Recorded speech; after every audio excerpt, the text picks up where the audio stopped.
próxima intervenção vai estar a cargo de Júlio Damasceno. O título da sua intervenção chamar-se-á Ubaldi, Orígenes e a Não Criação.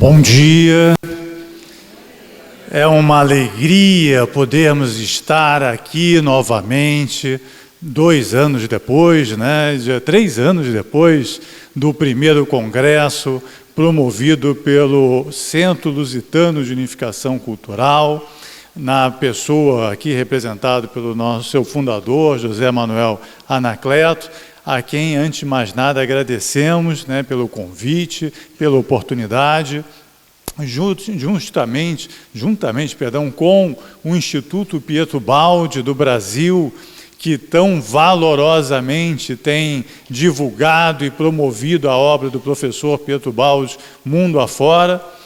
Quero saudar também os amigos do Brasil, da Itália, da Espanha, da Inglaterra, da Hungria, e todos mais que terão acesso a esse encontro, ao seu conteúdo, porque, em sintonia com o que foi apresentado no vídeo de abertura, esse encontro é principalmente um encontro de celebração das palavras.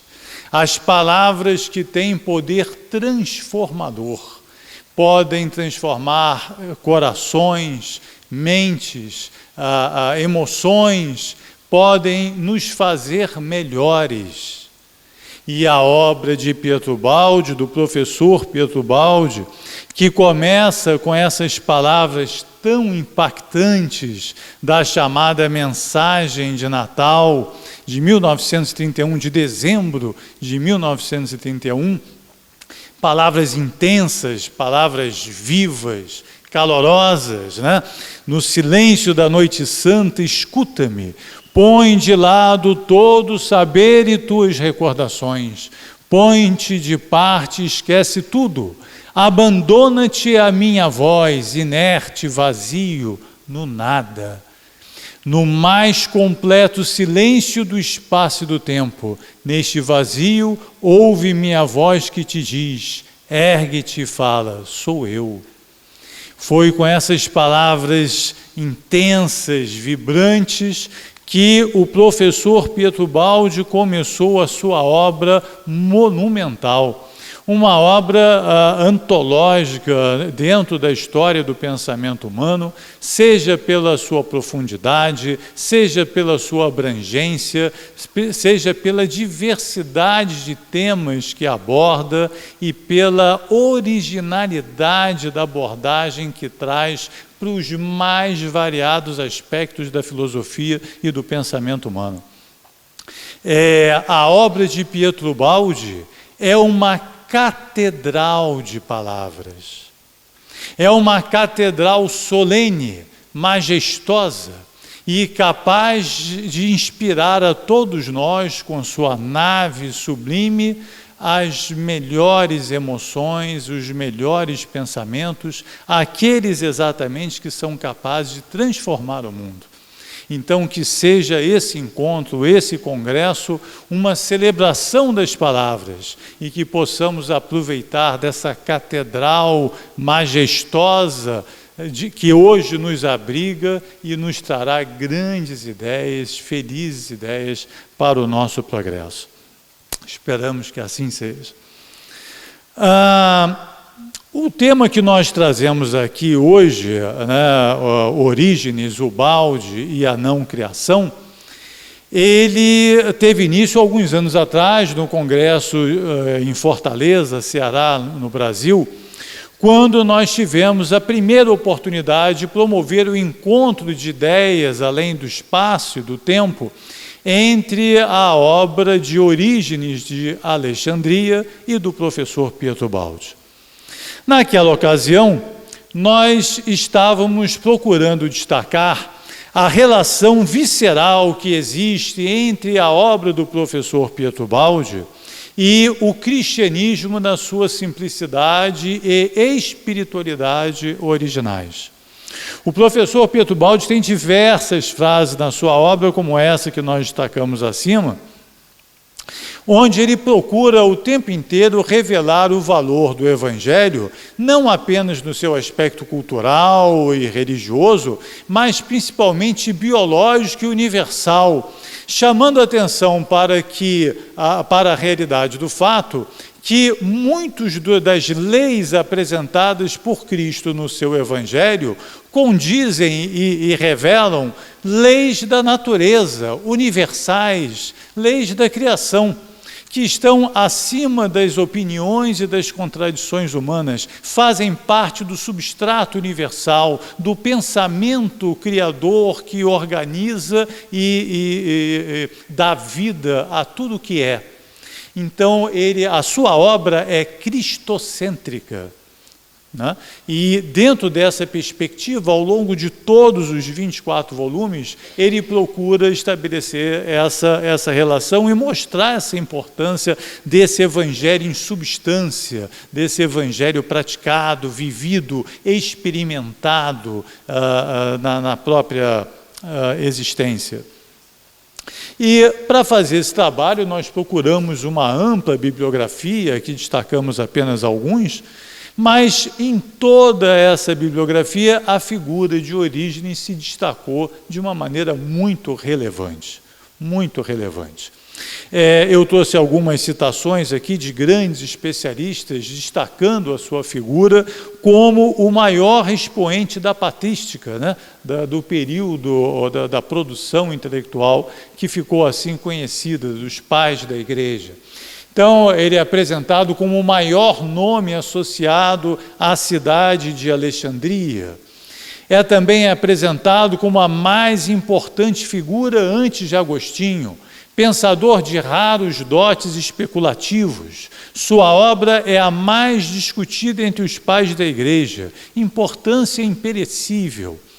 Mas quem realmente melhor o definiu, no nosso entendimento, foi o cardeal e teólogo Jean Danileau, que o apontou como o gênio do cristianismo. E assim nós o temos e reverenciamos a figura de Orígenes como o maior expoente da primeira fase, digamos assim, do cristianismo, evidentemente tirando a figura dos apóstolos, de Paulo, por exemplo, mas concentrando nos chamados pais da Igreja e toda a literatura produzida por eles. No Brasil, nós temos apenas 2 obras completas de Orígenes publicadas, né, no português, entre aspas, brasileiro. Há outras em inglês, em outros idiomas, muitas vezes apenas fragmentos, né? E muitas vezes com problemas de tradução, mas é possível aproveitar e aprender muita coisa apesar dessa dificuldade de acesso. No Congresso de 2014, nós fizemos um paralelo completo da obra de Ubaldi e de Orígenes, mas aqui hoje, nessa manhã, nós vamos nos concentrar apenas no tema principal, Deus e a criação. E nós já podemos antecipar, dentro da nossa proposta de celebrar as palavras e de saboreá-las da melhor forma possível, que nós teremos aqui, em relação a esse tema, um banquete, né? Um banquete de palavras e de ideias absolutamente surpreendentes, inspiradoras, que poderão nos trazer novas perspectivas, sim, sobre esses 2 temas tão relevantes para todos nós. Quando conversamos pela primeira vez com o nosso amigo José Manuel Anacleto sobre esse tema, a primeira frase que nos ocorreu à mente é essa famosa, né, de Xenófanes de Colofão, em que ele traduz de maneira primorosa a nossa vocação, a nossa tendência, o padrão de comportamento que nós temos em relação ao antropomorfismo, né? A tendência de tudo traduzir e reduzir a nossa compreensão. Então ele, de maneira muito bem humorada, disse assim: se os bois, os cavalos e os leões tivessem mãos, ou pudessem desenhar com as mãos e fazer obras como as dos homens, representariam os deuses, o cavalo semelhante aos cavalos, o boi aos bois, e fariam corpos como os seus próprios. Quer dizer, a tendência universal de todos se espelharem um pouco naquilo que criam. E o próprio professor Pietro Baldi, comentando digamos assim, a ideia de Deus que nós temos vulgarizada, disseminada, o senso comum em relação à figura da divindade, ele diz: poder-se-ia traduzir com as mesmas palavras da Gênese bíblica o conceito antropomórfico. O homem criou Deus à sua imagem e semelhança. Está aí o Deus de barbas brancas da Capela Sistina, né? Exatamente na versão humana. É curioso que até aqueles que negam a divindade têm uma interpretação antropomórfica. Então, quando Nietzsche diz Deus está morto, só morre o ser humano, quer dizer, a criatura, né? Então, até na negação, nós temos a tendência ao antropomorfismo. E esse é um alerta que o Baldi nos faz nesse sentido. Nós não vamos poder fugir totalmente do antropomorfismo, porque ele muitas vezes é um mal necessário no sentido de trazer algumas referências para a nossa compreensão. Mas nós vamos tentar dar um salto aqui de qualidade e trazer ideias novas, as do professor Pietro Baldi de Orígenes, que podem nos levar a uma reflexão muito interessante sobre esses dois temas, Deus e a criação. Então diz ele: não reduzais a divindade a formas antropomórficas, não a restringeis em conceitos feitos à vossa imagem e semelhança. E aí dizemos nós, o antropomorfismo é reducionismo. Todas as vezes que nós nos limitamos às expressões e formas humanas, nós estamos apequenando as ideias com que lidamos. E esse a tendência de confundir a representação com a realidade é muito grande, é um risco permanente que nós precisamos evitar. O professor Ubaldi chama atenção para a necessidade, né, dessa comparação, dessa analogia. Para nos tornar compreensíveis, teremos, infelizmente, de materializar os conceitos abstratos em termos antropomórficos e com representações concretas.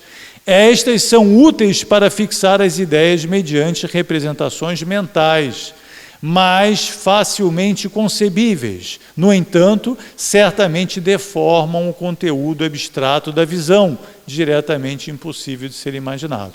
Então, nós vamos fazer isso aqui o tempo inteiro. E eu já vou pedir a licença aos amigos para me servir também de algumas ideias e imagens antropomórficas, mas apenas para facilitar a compreensão, no sentido do didatismo, de tornar acessível a ideia. O professor Ubaldi diz assim: o quadro está ultimado. Quando ele conclui, né, a obra, a grande síntese, ele diz: o quadro está ultimado, a visão é completa. Dei-vos um conceito de divindade muito menos antropomórfico. Essa é a nossa ideia aqui, um avanço, um passo à frente, um degrau acima, para poder traduzir ideias novas.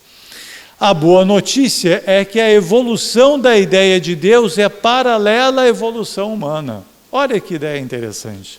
Nós não precisamos nos conformar, nos restringir, nos limitar à mesma ideia de Deus ao longo do tempo. Nós podemos e devemos, como em tudo e em todos os assuntos, buscar visões novas, perspectivas novas e olhar o mistério da divindade com novos olhos a cada época, a cada nova oportunidade. E é esse exercício que nós vamos fazer aqui. Então, sem mais delongas, entremos na visão ubaldiana de Deus e criação. Ele chama a atenção, logo aqui na primeira frase, que não é possível definir a Deus. Definir é limitar. E Deus, sendo o infinito e o absoluto, ele é indefinível por natureza. Por mais que isso constranja a concepção humana, o pensamento humano, essa percepção de limite, que é nosso, e não da divindade, essa sensação de impotência, de abarcá-la, né, de abraçá-la num conceito que nos sustente, nos alimente por completo, é a primeira tomada de consciência que nós precisamos fazer em relação à nossa limitação em relação à divindade. Ele é indefinível. Nós podemos avançar, nós podemos nos aproximar de ideias melhores, mais claras, mais nítidas, mas a luz é tamanha que ela sempre nos ofuscará. E lidar com essa limitação é o primeiro passo para a compreensão. Então, diz ele, Deus é o Espírito, é o absoluto, é o pensamento diretor, o comando. É preciso sair aqui de qualquer representação material. A tradução mais próxima seria Deus é pensamento. O pensamento que organiza, o pensamento que dirige, o pensamento que dá forma, o pensamento que dá vida, o pensamento que alimenta. Mas a tradução mais sutil, quando Cristo diz lá no encontro com a samaritana, no Evangelho de João, capítulo 4, versículo 24, Deus é Espírito, né? Quando João diz no início do seu Evangelho, Deus é o Logos, estão tentando traduzir também em palavras o indefinível, mas no sentido de espiritualizá-la, no sentido de tirar dela qualquer expressão material, qualquer expressão morfológica, qualquer expressão em forma, porque ele está acima e além de toda forma, acima e além de toda tradução.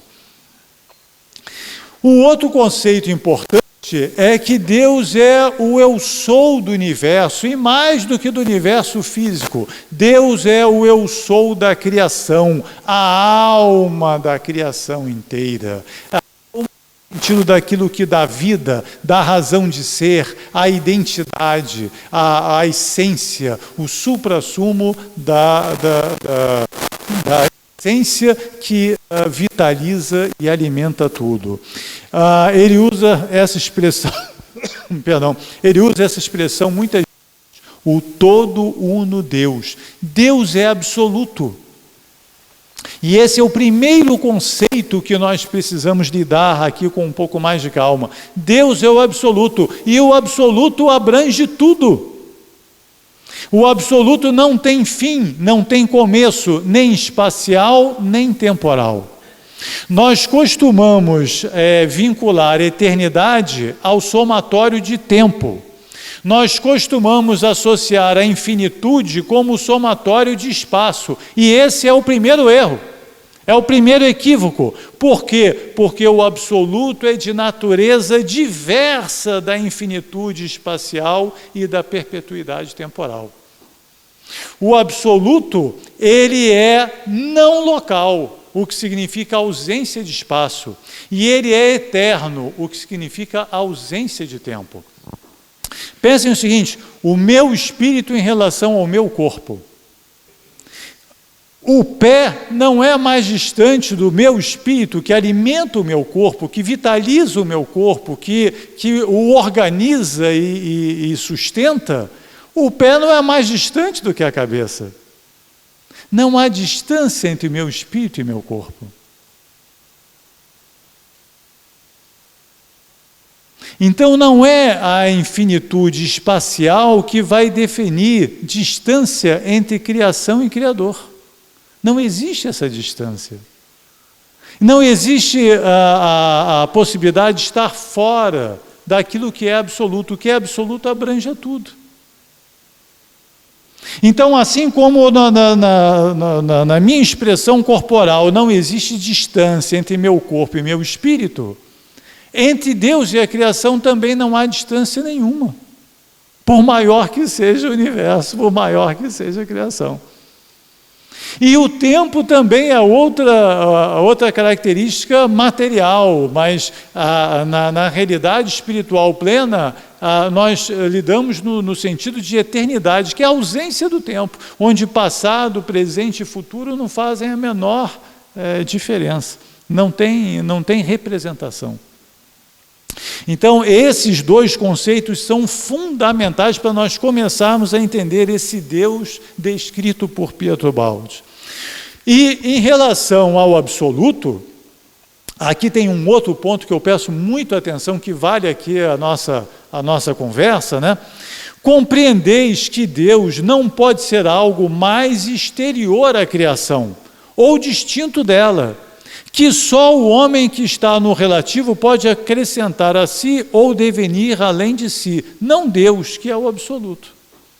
Então não existe nada que possa ser fora e além de Deus. A criação só pode estar dentro dele, imersa nele, como o peixe dentro da água, como a gota dentro do oceano, como a centelha dentro do incêndio.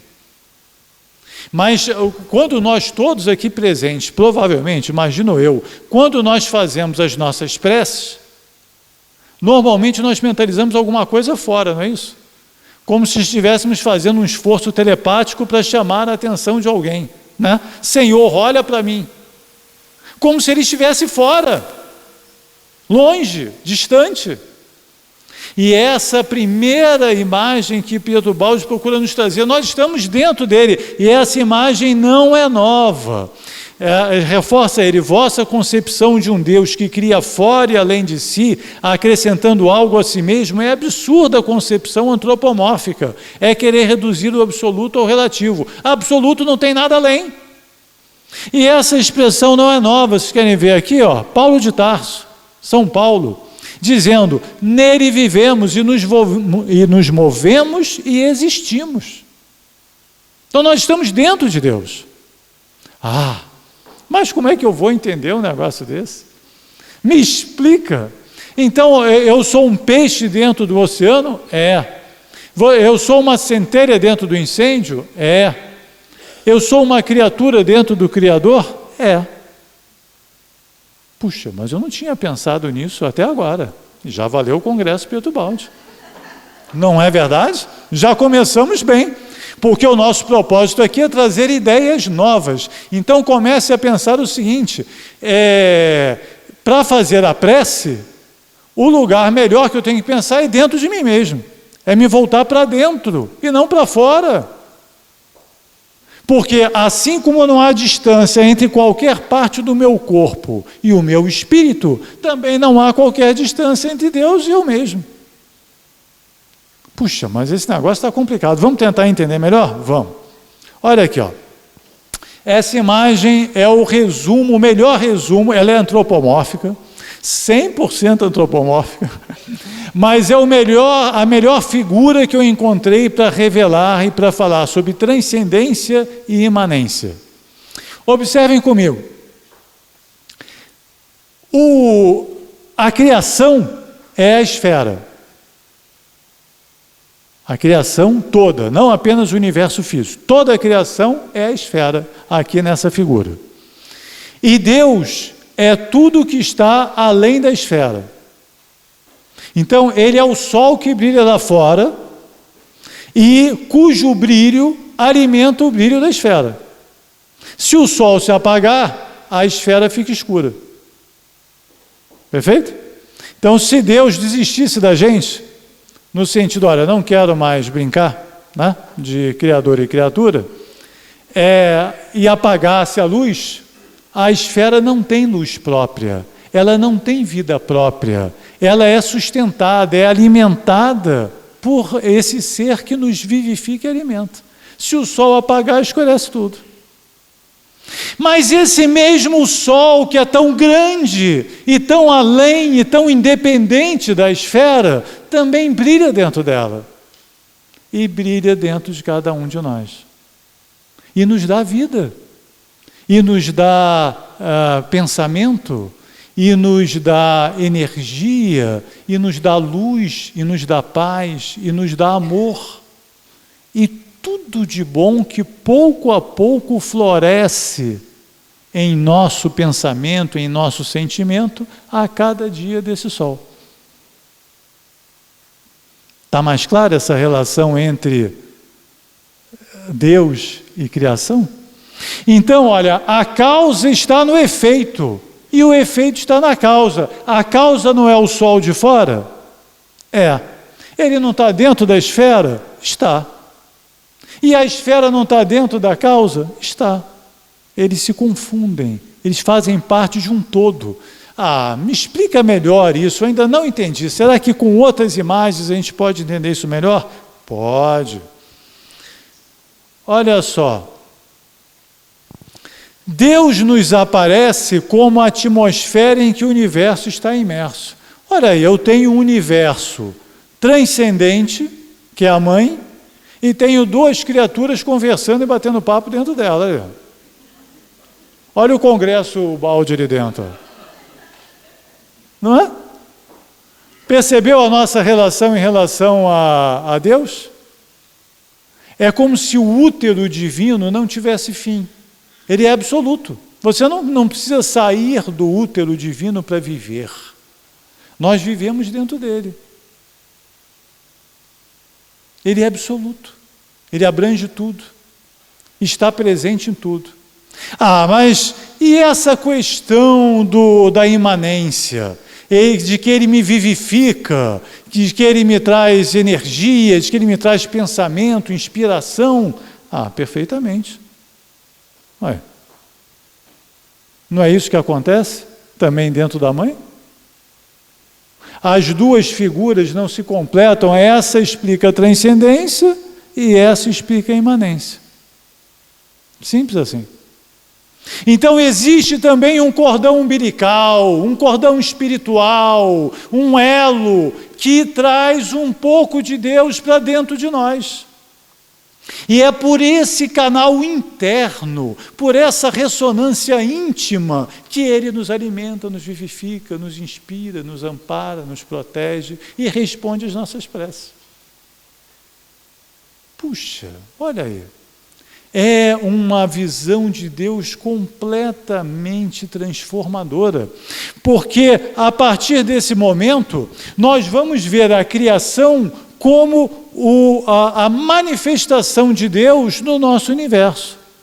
Não é que ele não tenha outras expressões, outras manifestações, outras formas de se expressar, mas no nosso universo e na criação inteira, ele se revela, ele se manifesta através das suas criaturas, de cada um de nós.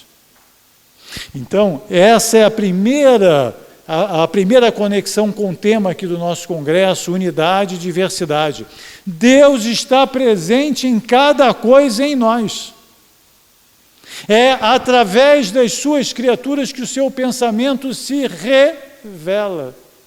É através das suas criaturas que ele fala. É através das suas criaturas que ele se manifesta. Quando Cristo diz: aquele que vê a mim vê ao Pai, né? Capítulo 14, se não me engano, do Evangelho de João, versículo 8, aquele que vê a mim, Filipe, aquele que vê a mim vê ao Pai, poderia ser repetido por toda a criação. Nós poderíamos dizer todos em coro aqui agora: aquele que vê a mim vê ao Pai. Cada um de nós. Isso vale, então, para a multidão de seres. Deus não age do exterior, mas de dentro do ser, através dele, que é um instrumento da sua manifestação. Então, como é que as coisas acontecem? Será que ele fere o nosso livre-arbítrio? Não, ele respeita o seu livre-arbítrio, mas coloca cada um na posição certa daquilo que tem que fazer, contribuir, participar e realizar. O nosso José Manuel Anacleto está no lugar certo, nasceu em Portugal, nesse eixo, nessa ponte que faz a conexão das Américas com a Europa, que é endereço melhor, né, já seguindo a inspiração feliz de Fernando Pessoa, do que Portugal, para servir de ponte entre esses dois mundos. Não foi esse o papel de Portugal há 500 anos atrás? Não foi ele, digamos assim, esse braço extensor que nos levou lá para as Américas e deu início a uma nova civilização nas Américas? Agora ele continua a funcionar como esse elo, como essa ponte no tempo e no espaço, e além do tempo e do espaço, trazendo novas ideias. Mas aí perguntamos assim, mas então por que eu me sinto só? Por que eu me sinto um indivíduo desconectado dos demais? Por que eu não me sinto ligado, conectado, irmanado a tudo e a todos, como Francisco de Assis, por exemplo, sentia, como os grandes místicos de todos os tempos sentem? É mais ou menos assim, ó. Depende do nosso nível de consciência. Se eu coloco aqui a minha mão, olha, os meus dedos parecem completamente desconectados, né? Parecem indivíduos soltos. Mas se eu tiver um nível de consciência um pouco maior, mais profundo, eu perceberei as conexões que nos unem, que nos irmanam, que nos aproximam, nos congregam e que fazem de cada um de nós a exteriorização de um pensamento santo, de um pensamento divino, salutar, maravilhoso, vivificante, que nos alimenta e nos organiza a todos. Somos todos parte de um mesmo conjunto. E o que faz diferença entre essa civilização que nós vivemos hoje e a que virá à frente é exatamente o nível de consciência alcançado. A civilização do passado, essa que nós pretendemos vencer e superar, é aquela em que ninguém se percebe conectado aos demais. A nova civilização do terceiro milênio, aquela civilização que nós estamos começando agora, é aquela em que todos se percebem conectados e irmanados aos demais. Então, Deus se manifesta através das suas ramificações, é através de cada um de nós que Ele floresce e frutifica, e dá frutos, e progride, e faz a vida funcionar. O outro pedaço da nossa conversa é da criação. Criação que tem um problema em torno dessa palavra, ela é um caso típico de polissemia. Polissemia é quando uma palavra tem múltiplos significados. Então, eu destaco aqui pelo menos 3 significados, sentidos da palavra criação. O primeiro deles, é o mais simples, é aquele que nós temos a transição de forma. É aquele de Lavoisier, né? Nada se perde, nada se cria, tudo se transforma. Qualquer manifestação do novo, nós dizemos, houveria uma criação. O segundo é o surgimento do universo físico material. Quando nós nos referimos ao surgimento do universo, é comum utilizarmos o termo, a criação do universo. Mas ainda um terceiro sentido, que é a criação original, no sentido baldiano, há uma criação que antecede o surgimento do universo físico, uma criação toda espiritual. Nós somos espíritos, e a criação primeira foi toda espiritual. O universo físico e material surgiu depois. Então, nem fosse do ponto de vista linguístico, seria importante distinguir esses termos, essas ideias, né? No Brasil, nós temos um outro pensador que é muito digno de apreço e de admiração e de estudo, que é o professor Huberto Roden, que era também um filólogo, né? Um estudioso do vernáculo, e ele resgata uma tradição do português, tanto de Brasil quanto de Portugal, em que a palavra criação com e não com I, já foi durante muito tempo associada à criação divina. E a palavra criação com I pode ser associada a todos os demais sentidos do termo, apenas por uma questão de distinção. Então, nesse estudo aqui de Ubaldi, nós estaremos nos referindo à criação original, não à criação do universo, não a qualquer outro tipo de manifestação ao longo do tempo, da evolução, apenas a criação original. Em A Grande Síntese, o professor Ubaldi traz uma espécie de uma estrutura básica de todo o processo criativo ou criativo.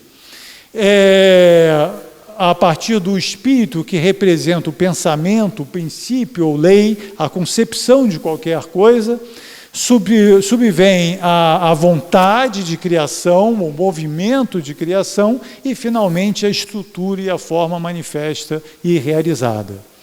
Ele traz, no capítulo 8 da Grande Síntese, essa estrutura como o modus operandi, a estrutura básica do processo criativo. Eu vou deixar esse slide, depois vai ficar à disposição. Mas, nas obras Deus, o Universo e o Sistema, ele desenvolve bastante essa visão do processo criativo, ou seja, a visão da criação original, da criação que deu origem a tudo que é, inclusive ao nosso próprio universo. Então, diz ele, fazendo a ressalva do antropomorfismo, né? Perdão. Apareceu-me Deus como uma esfera que envolve o todo, isto é, como conceito abstrato de esfera, existente além do espaço e cuja superfície está situada no infinito. Então ele pega a esfera para situar o absoluto. Imagine uma esfera sem fim, sem limite. É apenas uma imagem para traduzir algo plenamente espiritual. Essa esfera, nesse processo, Deus multiplicou-se como que se dividindo no número infinito de seres e, no entanto, continuando uno. Então, usando a sua própria substância, nós não fomos criados do nada. O nada não existe. O nada é exatamente a palavra que nós cunhamos para traduzir aquilo que não existe. Então, Deus não poderia ter nos feito do nada. Deus só tinha para nos fazer a sua própria substância. Como a mãe gera o seu filho através daquilo que come, né? Da sua substância. Mas, seguindo o mesmo modelo, ele nos fez a sua imagem e semelhança. E aqui eu fiz um monte de esferas só para traduzir antropomorficamente a ideia de imagem e semelhança. Mas nós não fomos criados iguais. Nós não fomos criados em série repetitiva, mecânica, industrial, naquele sentido que Chaplin, né, tão genialmente criticou em tempos modernos. Nós fomos criados, cada um, de maneira única, exclusiva, perfeita e com características e qualidades especiais. E a tal ponto, dentro da visão de organicidade, em que nós nos completamos uns aos outros.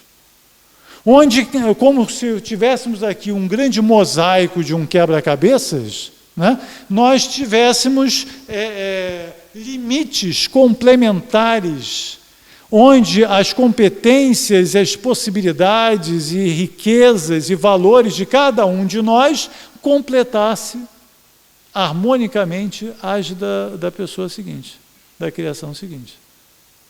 Nós fomos criados no sentido orgânico, de codependência. E esse é outro insight que nós precisamos ter. Nós precisamos nos perceber codependentes. Nós precisamos nos perceber partes de um mesmo organismo. Nós precisamos entender finalmente que nós fomos criados para conviver, para colaborar, em harmonia, como uma grande orquestra que não prescinde de nenhum dos seus instrumentos. Nós não somos iguais, mas somos complementares, harmonicamente e organicamente complementares. Ora, como é que eu vejo um todo que se divide e, no entanto, permanece o mesmo? Na meiose e na mitose da embriogênese humana, você tem exatamente o mesmo princípio da divisão que se multiplica e se organiza. E ao final do processo criador, você tem um organismo totalmente especializado, totalmente estruturado, onde as células não se confundem, cada qual tem o seu papel, tem a sua função, e todas precisam colaborar orgânica e saudavelmente para que o organismo, o todo, possa viver e prosperar e persistir.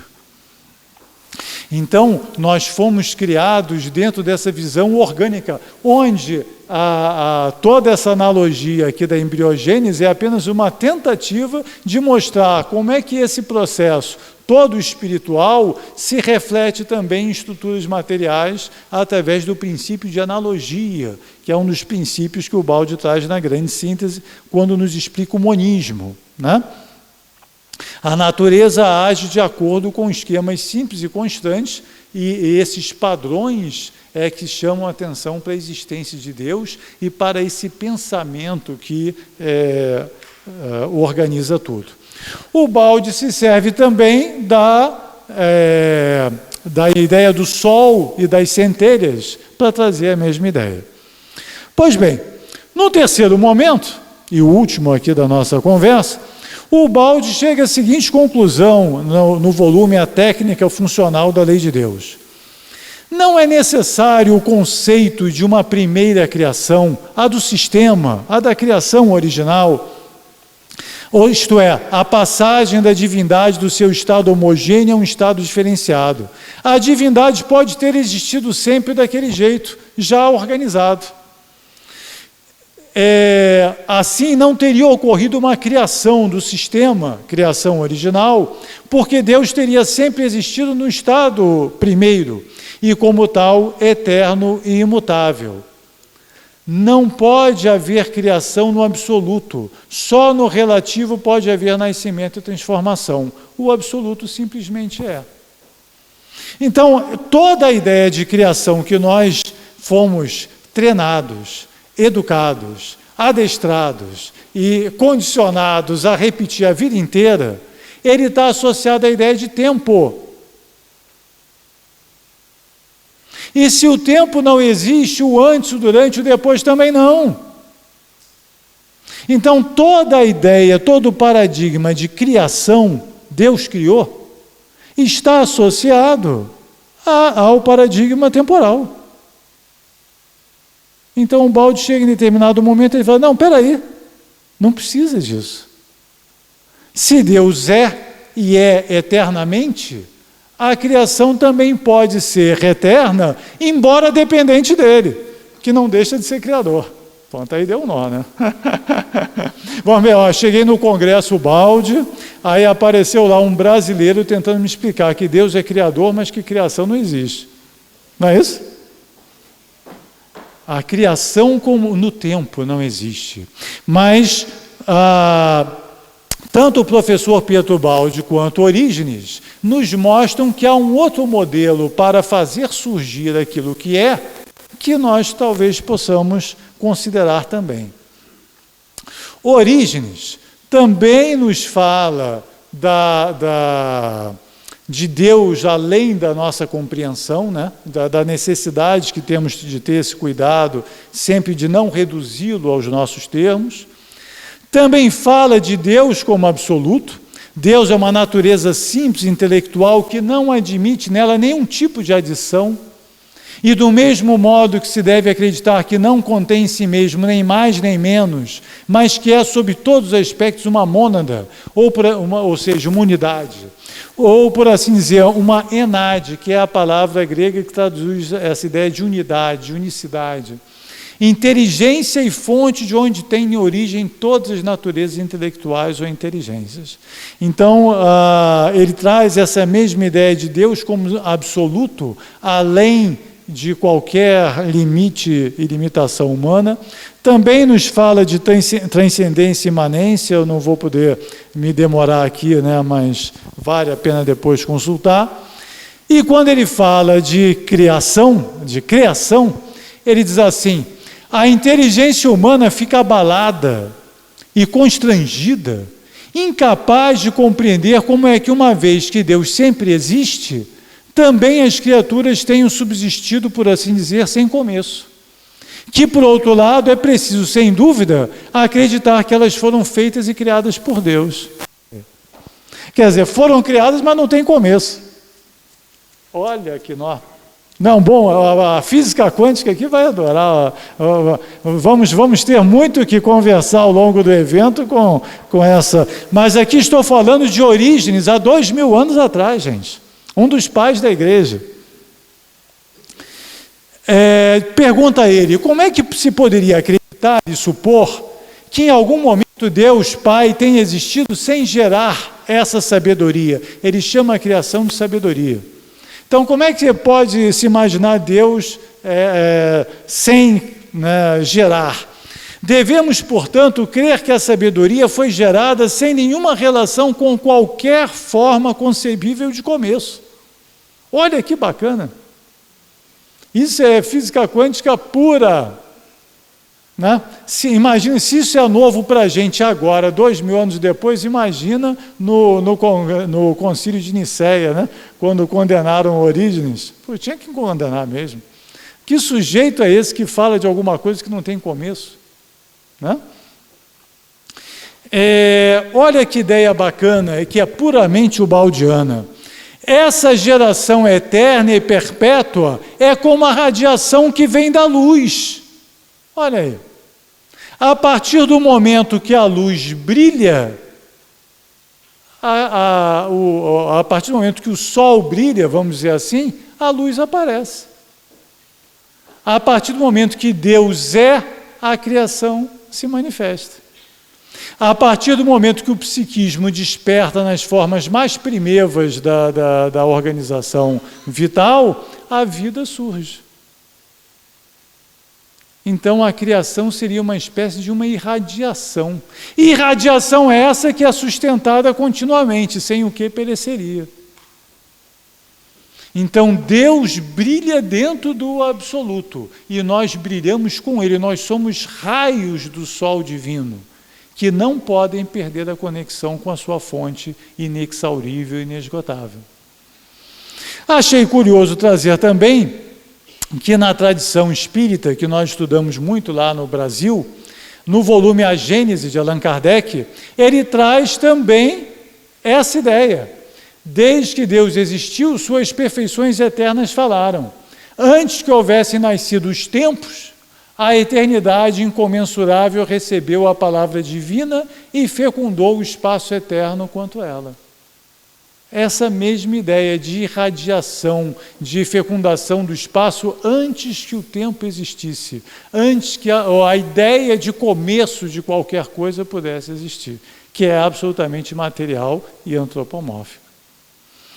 Então, meus irmãos, concluindo aqui a nossa participação, quando Cristo nos diz: brilhe a vossa luz, e nos convida ao brilho próprio, a exteriorização, a manifestação livre, aberta e franca de todas as nossas potencialidades, de todas as nossas qualidades, de todas as riquezas que temos dentro de nossas almas, de nossos espíritos, dos nossos corações, para que floresçam e se manifestem e venham à tona, nós temos que aceitar esse convite. Nós precisamos, a educação, a palavra educação significa ajudar a trazer para fora. Educar é ajudar a fazer brilhar. É convidar ao brilho. Mas existem duas formas diferentes de brilhar. Há o brilho autônomo, egoísta, separatista, isolado, como se fosse um brilho admirado da própria imagem, um brilho narcísico. Mas há também um brilho coletivo, um brilho que se junta, que se irmana, que se soma, que se abraça, que se funde. E pela razão de se abraçar, de se fundir, de se congregar, de se somar e unir, brilha mais e melhor e mais intensamente. É a este brilho que valoriza a unidade, a individualidade, mas também a diversidade e a complementariedade, que este novo Congresso Pietubaldi nos convida a todos a trazer e a compartilhar. Então, nós agradecemos, mais uma vez, ao Centro Lusitano de Unificação Cultural pelo convite, ao Instituto Pietubaldi pelo convite, e esperamos que seja um fim de semana brilhante, onde todos nós, irmanados e abraçados nesse congresso, possamos trazer ideias luminosas. Muita paz, que Jesus abençoe.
Vamos agora fazer uma pequena pausa para café. E, pelo facto de estarmos atrasados, vamos reduzi-la só a 20 minutos. Portanto, ao 12h20, retomamos os nossos trabalhos.